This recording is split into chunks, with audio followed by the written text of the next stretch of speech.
मैं ये बोल रहा था आपसे कि आपको करना क्या है, आपको मैग्नेट से ऐसे ऐसे जो है वो ऐसे कंपास रख देना है। अरे ये क्या है,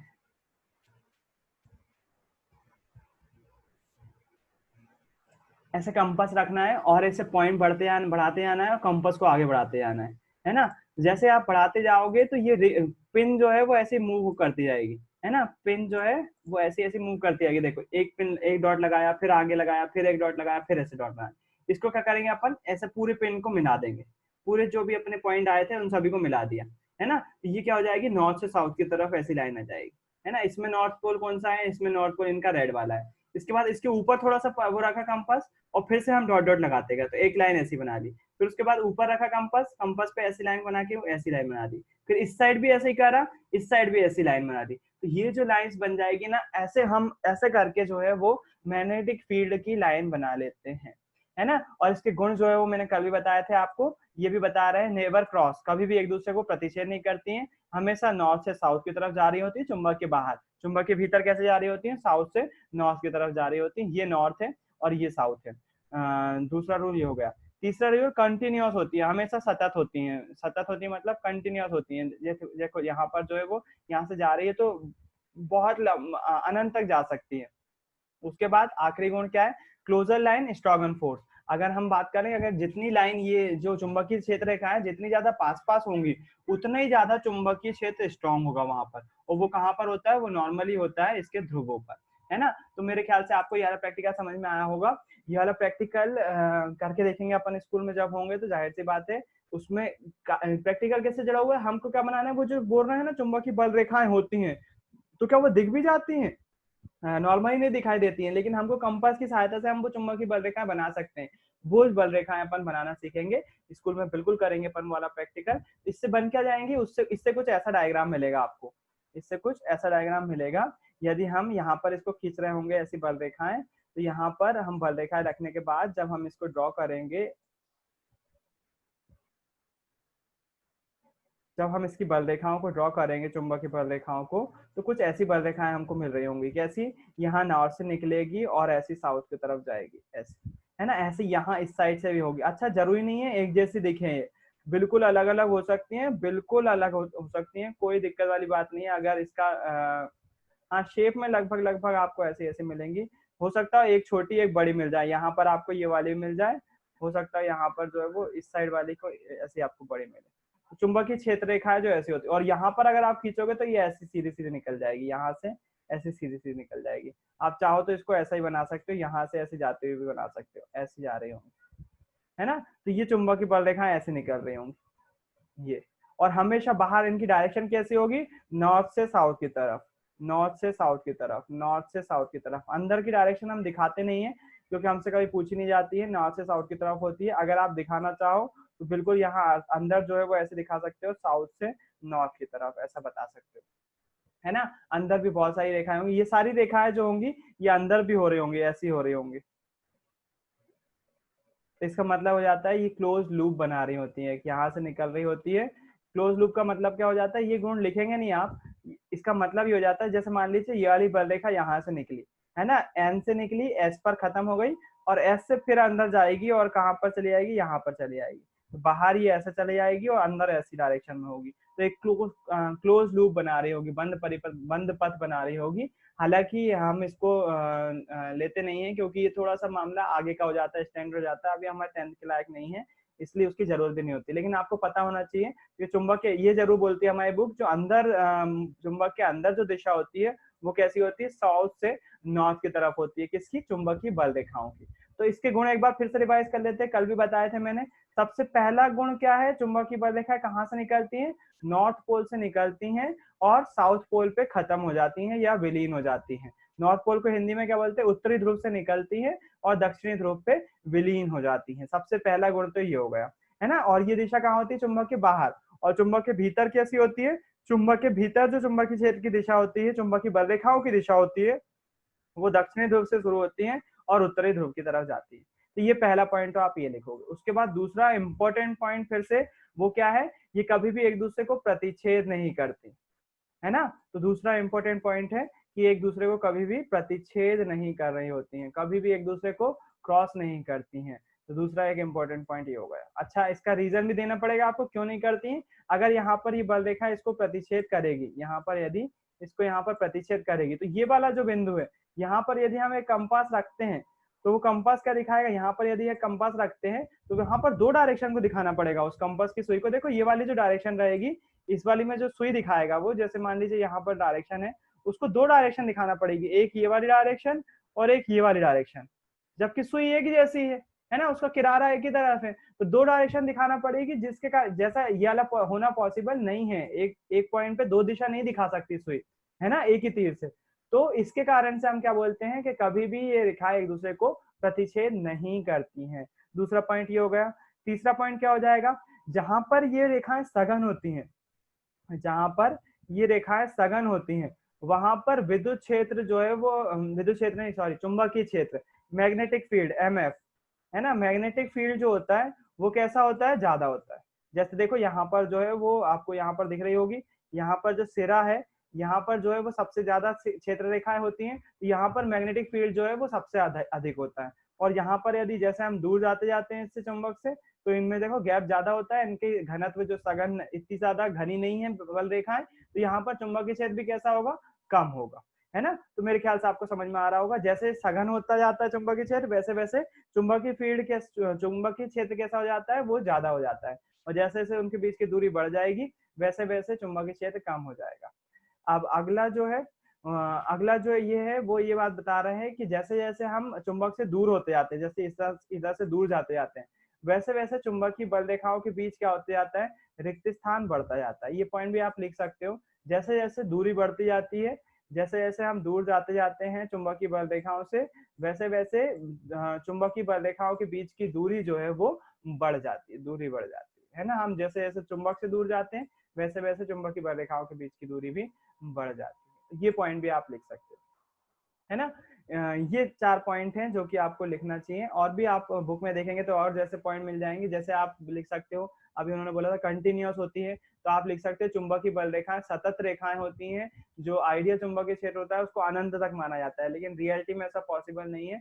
तो चुंबकीय क्षेत्र रेखाएं जो है वो सॉरी मैंने गलत बोल दिया, इलेक्ट्रिक फील्ड होती है किसी चीज की अनंत, मैग्नेटिक फील्ड अनंत होती है नहीं होती, उस पर कंफ्यूजन है, मुझे नहीं मालूम वो होती कि नहीं होती। नहीं, अनंत नहीं होती, आप भूल जाइए उसको। आप केवल इतना याद रखो कि चुंबकीय क्षेत्र जो होती है उसकी जो बल रेखाएं होती है वो सतत होती हैं, कंटिन्यूअस होती है ना। तो ये 5 पॉइंट आप याद रख सकते हो। 5वां पॉइंट क्या लिख सकते हो, चुंबकीय बल रेखाएं कैसी होती हैं, सतत होती हैं, मैटर बढ़ाने के लिए। बाकी ये जो दो मेन पॉइंट है, नॉर्थ से साउथ की तरफ जाती है अंदर बाहर की ओर, और अंदर की ओर साउथ से नॉर्थ की तरफ जाती है, प्रतिच्छेद नहीं करती हैं। सघन होने पर क्या हो जाता है, इनकी चुंबकीय क्षेत्र की तीव्रता जो है वो बढ़ जाती है ना, चुंबकीय क्षेत्र का ताकत जो है वो बढ़ जाती है, स्ट्रेंथ जो है वो बढ़ जाती है। तो आप अपने शब्दों में बिल्कुल लिख सकते हो, कोई ज्यादा जबरदस्ती नहीं है आपको कि यही शब्द जो बुक के लिखवाए हुए हैं या फिर कॉपी में जो लिखे हुए हैं आपको वही लिखना है, बिल्कुल नहीं है, ऐसी बिल्कुल भी बात नहीं है। लेकिन हाँ, स्टार्टिंग कोशिश करना, या तो प्रतिच्छेद नहीं करती उससे शुरू करो, या फिर उत्तरी ध्रुव से निकलती है दक्षिण ध्रुव पे विलीन होती है वो वाले पॉइंट से करो। बिल्कुल आप अपने शब्दों का यूज कर सकते हो। ये थी चुंबकीय बल रेखाओं की बात। अगली बात करें यदि हम चैप्टर पे जाते हैं, चैप्टर में जो चुंबकीय बल रेखा, ये वाला प्रैक्टिकल आपको समझ में आ गया। डायग्राम कुछ ऐसा बनेगा, है ना, ये वाला डायग्राम बनाओगे आप तो बहुत अच्छा है। नॉर्थ साउथ दिखा रहे हैं आपको, बल रेखा ऐसी जाती हुई दिख रही है, ऐसे ऐसे दिखाई दे। अच्छा, यहाँ पर ऑब्जेक्टिव का खजाना छुपा हुआ है थोड़ा सा। खजाना मतलब 2-3 ऑब्जेक्टिव छुपे हुए हैं। चुंबकीय क्षेत्र एक ऐसी राशि है जिसमें परिमाण और दिशा दोनों होते हैं। परिमाण और दिशा, परिमाण मतलब मैग्नीट्यूड, दिशा मतलब डायरेक्शन। ऐसी राशि कैसी होती है, सदिश राशि होती है कि अदिश, जिसमें दिशा भी होती है, उसको उसको सदिश बोलते हैं कि अदिश बोलते हैं, सदिश। सदिश राशि। तो चुंबकीय क्षेत्र कैसी राशि है, सदिश राशि है। किसी चुंबकीय क्षेत्र की दिशा वह मानी जाती है जिसके अनुदिश दिक्सूची का उत्तरी ध्रुव उस क्षेत्र के भीतर गमन करता है। इसलिए परिपाटी के अनुसार चुंबकीय क्षेत्र रेखाएं चुंबक के उत्तरी ध्रुव से प्रकट होती हैं और दक्षिण ध्रुव पर विलीन हो जाती है। ये पहली विशेषता हो गई। उसके बाद इसके चुंबक के भीतर, ये लिखा हुआ साफ, चुंबक के भीतर चुंबकीय क्षेत्र की रेखाओं की दिशा उसके दक्षिणी ध्रुव से उत्तरी ध्रुव की होती है, जो मैंने आपको बताया। चुंबक के अंदर जो है उसकी दिशा कैसे हो जाती है, दक्षिणी ध्रुव से उत्तरी ध्रुव की तरफ हो जाती है। अतः चुंबकीय क्षेत्र रेखाएं एक बंद वक्र होती हैं। बंद वक्र होती है मतलब क्लोज लूप बना रही होती हैं, जो मैंने आपको बताया। अगर अपन वो ब्लू वाला उदाहरण लेके बताया था ना, मेरे को लग रहा था कि अपनी बुक में नहीं है वो, लेकिन देखो इन्होंने लिखा हुआ है वो पॉइंट, एक्चुअली मैं बुक बहुत कम पढ़ता हूँ क्लास में, जो हाईलाइट करके रख लेता हूँ बस वही पढ़ता हूँ। और 10th की बुक तो मेरे को पढ़ने की जरूरत बहुत कम पड़ती है, ज्यादातर बायो में ही पड़ती है बस, क्योंकि थोड़ा सा वो मेरा वीक है। तो बुक में दिया हुआ है ना, क्या दिया हुआ है कि जो चुंबकीय क्षेत्र रेखाएं होती हैं वो एक बंद वक्र बनाती, क्लोज लूप बनाती हैं, जो मैंने आपको यहाँ पर डायग्राम के थ्रू समझाया था। एक ब्लू लाइन ली थी यहाँ पर, यदि मैं बात करूँ एक क्षेत्र रेखा यहाँ से निकल रही है उत्तरी ध्रुव से और साउथ पोल की तरफ जा रही है, तो अंदर भी ये ऐसी जा रही होगी, ये ऐसा बंद लूप बना रही है। मतलब जितनी क्षेत्र रेखाएं अपन ने यहाँ पर खींची हुई हैं सभी क्लोज लूप बनाएंगी। जैसे ये वाली क्षेत्र रेखा है तो ये यहाँ से जाएगी, यहाँ आएगी, और ये वाली ऐसी ऐसा बंद लूप ऐसे बना रही होगी, ऐसे ये वाली रेखा भी ऐसा बंद लूप बना रही होगी। तो आप देखोगे चुंबक के अंदर जो क्षेत्र रेखा होने वाली है बहुत पास पास हो जाने वाली है ना, और वाकई होती भी है। चुंबकीय क्षेत्र रेखाएं जो होती हैं वो पैरेलल होती हैं, चुंबक के अंदर एक समान रूप से वितरित होती हैं और ऐसा बंद लूप बना लेती हैं। जितनी भी क्षेत्र रेखाएं होंगी ये सब जो है वो बंद लूप बना रहे होंगे, क्लोज लूप बना रहे होंगे, सबसे जुड़े हुए है ना। तो ये पॉइंट जो है वो आपकी बुक में भी लिखा हुआ है। अगला जो लिखा हुआ है वो क्या लिखा हुआ है, चुंबकीय क्षेत्र की आपेक्षिक प्रबलता को क्षेत्र रेखाओं की निकटता की कोटि के द्वारा दर्शाया जाता है। मतलब वही, जहां क्षेत्र रेखाएं अपेक्षाकृत अधिक निकट होती हैं, मतलब पास पास होती हैं, मतलब सघन होती हैं, वहां पर चुंबकीय क्षेत्र अधिक प्रबल होता है, मतलब उसकी स्ट्रेंथ ज्यादा होती है। जहां पर अर्थात वहां पर विद्यमान किसी अन्य चुंबकीय ध्रुव पर चुंबकीय क्षेत्र के कारण अधिक बल कार्य करेगा, मतलब वही बात है, स्ट्रेंथ उसकी ज्यादा होगी तो चुंबकीय क्षेत्र ज्यादा तेजी से काम कर रहा होगा। दो क्षेत्र रेखाएं कभी भी एक दूसरे को प्रतिच्छेद नहीं करती। यदि वे ऐसा करें तो इसका अर्थ ये होगा कि प्रतिच्छेद बिंदु पर दिक्सूची यानी कि दिशा सूचक यंत्र को रखने पर उसकी सुई दो दिशाओं की ओर संकेत करेगी, जबकि ऐसा संभव नहीं हो सकता है। तो ये मैंने आपको बता दिया किसी विद्युत धारावाही के कारण चुंबकीय क्षेत्र। अब आ जाते हैं थोड़ा सा अपन प्रैक्टिकल वाले क्वेश्चन पोर्शन पे फिर से, कि अगर हम किसी धारावाही चालक में, जो आपको मैंने स्टार्टिंग में प्रैक्टिकल दिखाया था, अगर उसके आजू बाजू हम दिक्सूची रख देते हैं तो उसकी दिशा में कैसे परिवर्तन आता है।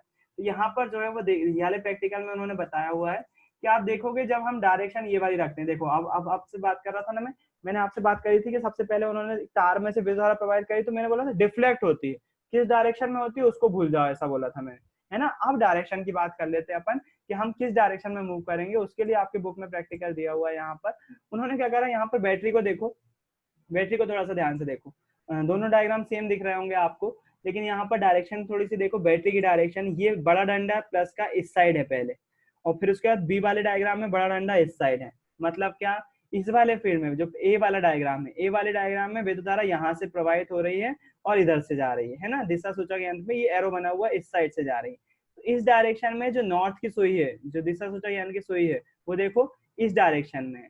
जबकि दूसरे वाले डायग्राम में देखो विद्युत धारा की दिशा उन्होंने चेंज कर दिया, अब इधर से जा रही है, इधर से जा रही है, किस साइड से, अपोजिट साइड से, जस्ट पिछली बार की जगह अपोजिट साइड से जा रही है।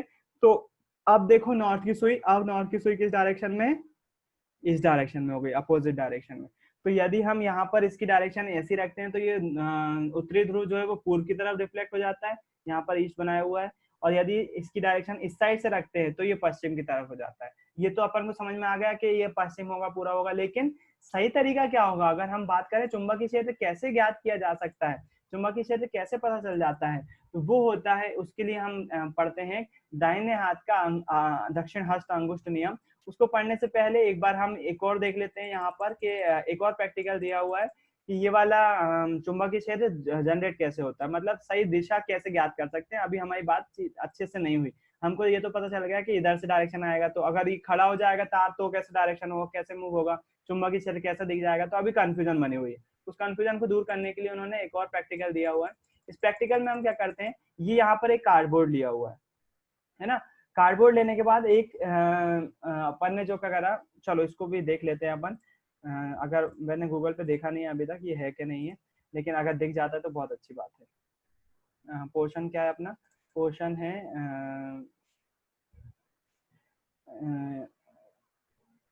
Magnetic field due to straight, magnetic field due to, magnetic field due to current through circular loop, नहीं स्ट्रेट वायर कैरिंग करंट, ये वाला मिल जाए तो अच्छी बात है। 3D डायग्राम चाहिए, एक्सप्लेनेशन तो हमारे पास भी है, प्रैक्टिकल किसी ने नहीं करा है। ये वाला एक प्रैक्टिकल दिख रहा है मुझे, मैग्नेटिक फील्ड ऑफ वायर, हाँ इसमें करा हुआ है इन्होंने। तो ये देखो ये क्या कर रहे हैं, ये इन्होंने एक तार के आजू बाजू जो है वो एक तार, इन्होंने क्या करा, ये ग्लास शीट दिख रही है आपको, है ना, ये इन्होंने क्या करा, एक तार बीच में से गड्ढा किया हुआ है, कॉपर का तार है, जाहिर सी बात है वाइंडिंग वायर नहीं है, वाइंडिंग वायर भी ले सकते हैं अपन, वैसे तो कोई दिक्कत नहीं है उसमें, वाइंडिंग वायर ही लिया है इन्होंने जहां तक, वाइंडिंग वायर लिया हुआ है, और इसको कांच, एक कांच के बीच में से गुजारा हुआ है, आपको दिख रही है आजू बाजू, स्क्रू के ऊपर रखा हुआ है कांच को, है ना। तो अब ये क्या करेंगे, ये वाइंडिंग वो वायर बीच में से गोला हुआ है इन्होंने, अब ये कांच पर जो है वो यहाँ पर थोड़ी सी लोहे की छीलन डाल देते हैं, ये जो डाला हुआ है ये लोहे की छीलन है ना, कांच के ऊपर डाल दिया, जाहिर सी बात है, पूरी तरह से भुरक दिया। अब क्या करेंगे, ये जो तार गया हुआ है इसके सिरों के मध्य विद्युत धारा प्रवाहित करवाएंगे, मतलब इसमें से क्या करवाएंगे, विद्युत धारा प्रवाहित करवाएंगे। तो आप देखोगे हल्की हल्की यहाँ पर देखो ये ऐसी कुछ मूवमेंट दिखाई दे रही है, कुछ सर्कुलर पाथ बनते हुए दिखा रहा है लोहे की छीलन में, देखो उन्होंने जैसे ही हिलाया तो ये सर्कुलर पाथ विजिबल होगा, गोल गोल बन रहा है, कुछ कुछ बन रहा है कि नहीं बन रहा, ये इसके आजू बाजू चुंबकीय क्षेत्र होगा।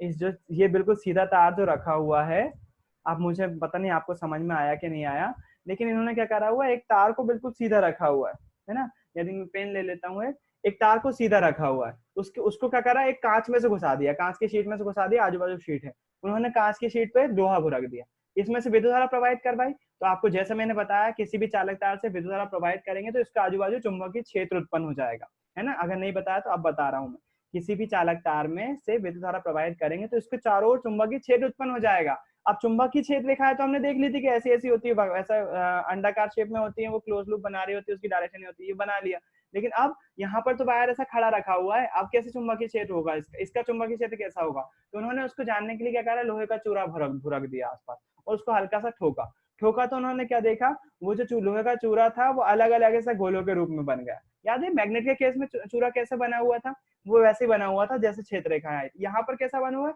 सर्कुलर पाथ में बना हुआ है, गोल गोल गोल गोल बना हुआ है, मतलब इस चालक तार के आजू बाजू चुंबकीय क्षेत्र कैसा बना हुआ होगा, ऐसा गोल गोल बना हुआ होगा, चारों तरफ इसके आजू बाजू चुंबकीय क्षेत्र कैसा बन रहा होगा, एक बेलनाकार शेप में बन रहा होगा, ऐसा ऐसा गोल गोल बन रहा होगा चारों तरफ, समझ में आ रहा है, थोड़ा सा इमेजिन करना पड़ेगा आपको, चुंबकीय क्षेत्र ऐसा ऐसा गोल गोल बन रहा होगा इसके आसपास, है ना, किसके आसपास, चालक तार के, कब, जब हम इसमें से विद्युत धारा प्रवाहित करेंगे तब, और जैसे विद्युत धारा हटा देंगे तो फिर चुंबकीय क्षेत्र नहीं रहेगा, फिर से वापस वैसे के वैसे लोहे का चूरा फैल जाएगा, है ना, तो मेरे ख्याल से समझ में आ रहा। अच्छा अब देखना, अब बात ये आती है कि ये तो प्रैक्टिकल समझ में आ गया कि भैया आपने बोल दिया कि इस चालक तार के आसपास जो है वो चुंबकीय क्षेत्र जो डेवलप होगा वो ऐसा सर्कुलर पाथ में होगा, ऐसा गोल गोल होगा चारों तरफ जो है, जैसे यदि मैंने इसमें से विद्युत धारा प्रवाहित करी इस तार में से तो चुंबकीय क्षेत्र कैसा होगा, ऐसा होगा। अच्छा अब हम उसमें तो बोले कि नॉर्थ से साउथ की तरफ जा रहा था उसकी डायरेक्शन, अब आप मुझे ये बताओ कि इसमें डायरेक्शन कैसे होगी, मतलब वो क्लॉकवाइज भी हो सकता है, अगर ऊपर से देखें हम घड़ी की दिशा में भी घूम सकता है, और एंटी क्लॉकवाइज भी हो सकता है, घड़ी की विपरीत दिशा में भी घूम सकता है, घड़ी कैसे घूमती है,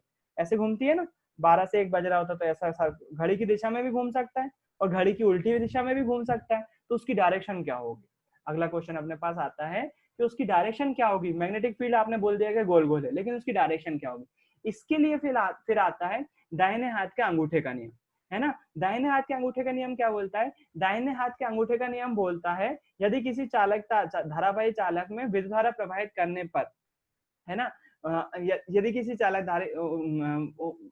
यदि किसी धारावाही चालक में विद्युत धारा प्रवाहित करने पर उसमें चुंबकीय क्षेत्र उत्पन्न हो जाता है, तो उसके चुंबकीय क्षेत्र की दिशा ज्ञात की जा सकती है, कैसे की जा सकती है, हम यदि इसको इस प्रकार पकड़े, धारावाही चालक को इस प्रकार पकड़े कि जो धारा की दिशा, मतलब विद्युत धारा की दिशा अगर हम ऊपर की तरफ भेज रहे हैं, मतलब अंगूठे की दिशा में भेज रहे हैं, अंगूठे की दिशा में क्या है, विद्युत धारा है, तो जिस जिस जिस डायरेक्शन में मेरी उंगलियां घूम रही होंगी ना इसको पकड़ने के लिए, मतलब किस डायरेक्शन में, इस डायरेक्शन में, ऐसी ऐसी डायरेक्शन में, मतलब इधर से इधर, इधर से इधर, है ना, इस डायरेक्शन में। अब ऑनलाइन थोड़ा सा मामला गड़बड़ जाएगा, जाहिर सी बात है ना, यदि मैंने क्या बोला, इस धारावाही चालक में करंट नीचे से ऊपर की तरफ जा रहा है, तो अंगूठा क्या दिखाएगा, उसकी डायरेक्शन दिखाएगा, किसकी डायरेक्शन, धारा की, विद्युत धारा की, मैंने करंट कहाँ से भेजा, नीचे से ऊपर की तरफ भेजा, तो मेरे जिस डायरेक्शन में मेरे को इसको पकड़ने के लिए उंगलियां घूम रही होंगी ना, उसी डायरेक्शन में क्या घूम रहा होगा, चुंबकीय क्षेत्र घूम रहा होगा, मतलब किस डायरेक्शन में घूम रहा होगा, अगर आप सामने से देखो तो इस डायरेक्शन में ऐसे घूम रहा होगा, किस डायरेक्शन में, ऐसे जा रहा होगा,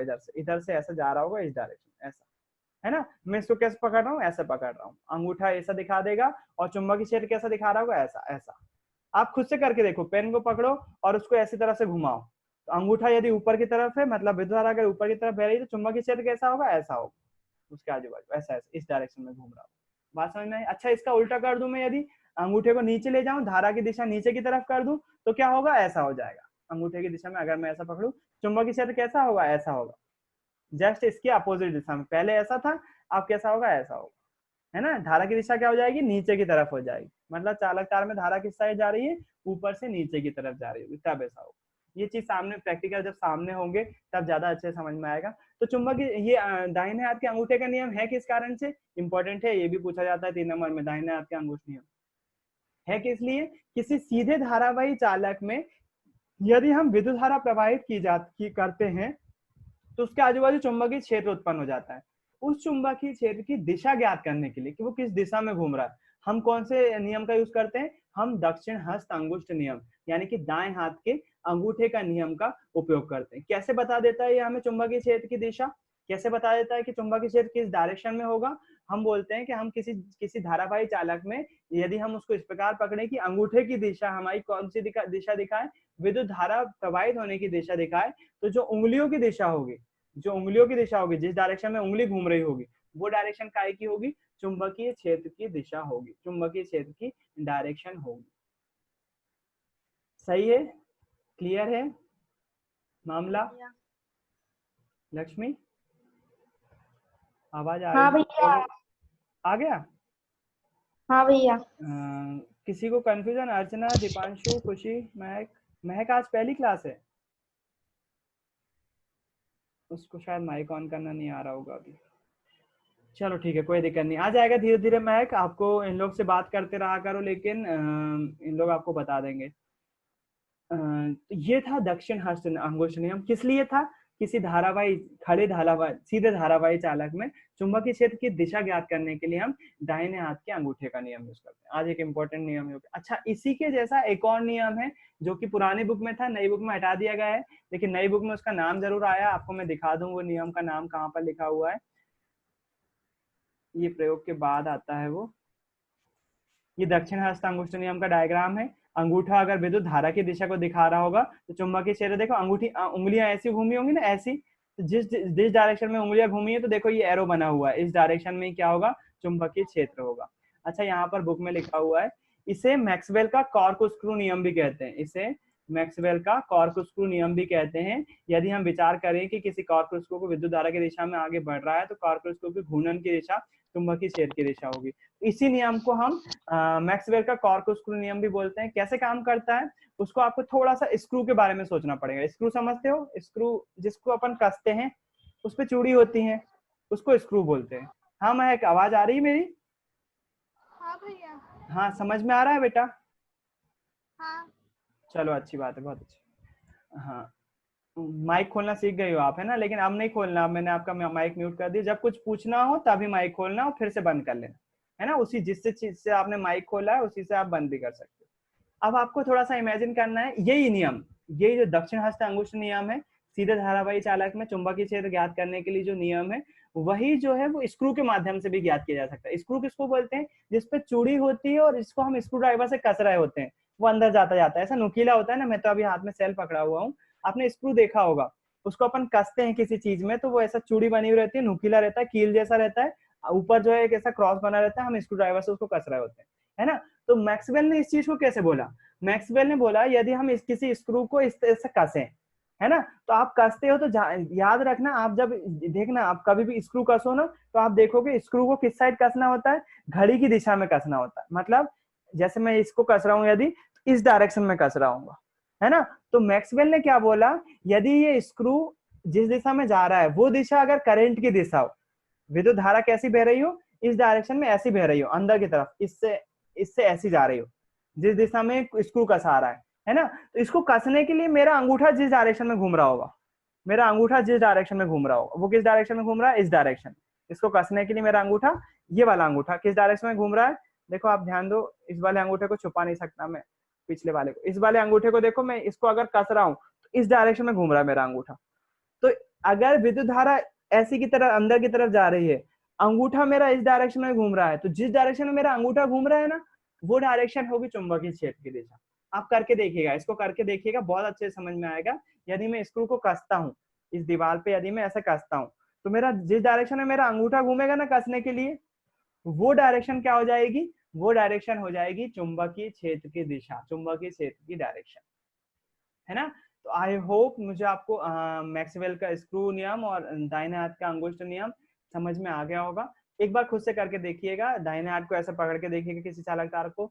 अब एक और चीज आपको पागलपंती की मिल गई है, आप बिल्कुल कहीं पर भी बैठे हुए हो, खाली बैठे हुए हो, इमेजिन कर लो सामने से एक चालक तार है, उसमें से करंट बह रहा है नीचे से ऊपर की तरफ, आपने चालक तार को पकड़ लिया, तो करंट की दिशा अगर अंगूठे की दिशा दिखा रही है तो उंगलियों की दिशा कौन सी होगी, उसके आजू बाजू उत्पन्न हुए चुंबकीय क्षेत्र जो है वो उंगलियों की दिशा में हो रहा होगा, है ना। यदि उसको उल्टी कर दी मैंने तो चुंबकीय क्षेत्र की दिशा ऐसी हो जाएगी, इस डायरेक्शन में घूम रही होगी। ऊपर से देखने की कोशिश करोगे तो इस डायरेक्शन में घूम रही होगी, अगर मैं ऐसे कर लूं तो अभी इस डायरेक्शन में घूम रही है। तो इसको इमेजिन करना, अगर मैं कोई स्क्रू कसता हूँ तो वो स्क्रू जिस दिशा में जा रहा होगा, यदि वो दिशा करंट की दिशा है तो उसको कसने के लिए मेरा अंगूठा जिस डायरेक्शन में घूम रहा होगा वो दिशा काय की हो जाएगी, वो दिशा हो जाएगी उस धारावाही चालक के आसपास उत्पन्न हुए चुंबकीय। वो स्क्रू स्क्रू वगैरह किस लिए लिया है, स्क्रू वगैरह केवल आपको चुंबकीय क्षेत्र की दिशा दिखाने के लिए लिया हुआ है ना। चूंकि मैक्सवेल ने शायद पहले दे दिया होगा, ऐसा हो सकता है, पॉसिबिलिटी है, मुझे नहीं मालूम, हिस्ट्री में नहीं जाता मैं, साइंस में हिस्ट्री पढ़ाने का बिल्कुल शौक नहीं है मुझे। हो सकता हो मैक्सवेल ने भी एक स्क्रू वाला नियम बताया हो, उसके बाद दक्षिण हस्त अंगुष्ठ नियम आया हो, मैक्सवेल का इतिहास में नाम गुम ना हो, इसलिए मैक्सवेल के स्क्रू नियम को भी जिक्र किया जाता है, ताकि उन्होंने भी दिया था, उन्होंने भी बताया था इस नियम के बारे में, ये लोग भूले ना, इसलिए उनको भी साथ में बता दिया जाता है कि उन्होंने भी यही बताया था कि यदि हम स्क्रू से इसको कंपेयर करें, पूरी सिचुएशन को जो हम चालक तार को पकड़ रहे थे इसी को हम स्क्रू से कंपेयर करें, तो स्क्रू को जैसे कसते हैं तो स्क्रू जिस डायरेक्शन में जाता है, यदि चालक तार में विद्युत धारा उस डायरेक्शन में बह रही हो, तो जिस डायरेक्शन में हमारा अंगूठा घूमता है वो दिशा काय की होगी, वो दिशा होगी चुंबकीय क्षेत्र की दिशा। तो उन्होंने केवल एक उदाहरण लिया था स्क्रू के द्वारा समझाने के लिए, किसको, धारावाही चालक के आजू बाजू उत्पन्न हुए चुंबकीय क्षेत्र को दिखाने के लिए, केवल उन्होंने उदाहरण के तौर पर लिया था कि स्क्रू के उदाहरण से भी आप इसको समझ सकते हो। तो आई होप आपको समझ में आया होगा, आज बहुत सारी चीजें पढ़ी अपन ने, है ना। चुंबकीय क्षेत्र रेखाओं का निरूपण कैसे किया जाता है उसका प्रैक्टिकल देखा अपन ने, उसके बाद उसकी विशेषताएं एक बार फिर से देखी, किसी धारावाही चालक के कारण से चुंबकीय क्षेत्र कैसे बनता है, चुंबकीय जो दिशा सूचक यंत्र होती है वो कैसे मूव करती है, किस डायरेक्शन में मूव करती है, अलग अलग डायरेक्शन में मूव करेगी, किस पर डिपेंड करेगा, करंट की डायरेक्शन पर डिपेंड करेगा। चुंबकीय क्षेत्र किस पर डिपेंड करेगा, विद्युत धारा की दिशा पर डिपेंड करेगा, जिस डायरेक्शन में विद्युत धारा बह रही होगी उसी के अकॉर्डिंग जो है वो चुंबकीय क्षेत्र उत्पन्न होता है। यदि धारावाही चालक खड़ा रखा हुआ है और हमको चुंबकीय क्षेत्र ज्ञात करना हो तो हम दाहिने हाथ के अंगूठे के नियम से आसानी से ज्ञात कर सकते हैं। अगर धारा ऊपर की तरफ बह रही होगी तो चुंबकीय क्षेत्र ऐसा घूम रहा होगा, यदि नीचे की तरफ हो रही होगी तो चुंबकीय क्षेत्र इसके अपोजिट डायरेक्शन में घूम रहा होगा या मूव कर रहा होगा, उसकी क्षेत्र रेखाएं ऐसी ऐसी डायरेक्शन में होंगी। उसी के साथ साथ अपन ने इसी से जुड़ा हुआ मैक्सवेल का कॉर्क स्क्रू नियम था, इसी चीज को उन्होंने स्क्रू के माध्यम से समझाया हुआ था, वो भी हमने देखा। तो आई होप आपको समझ में आई होंगी चीजें। आज के लिए इतना ही रखते हैं अपन, कल फिर से इसी टाइम पे मिलेंगे, 4 बजे की टाइमिंग भूले ना, जो बच्चे भूल गए उनको भी बता दीजिए। किसी को कुछ पूछना है?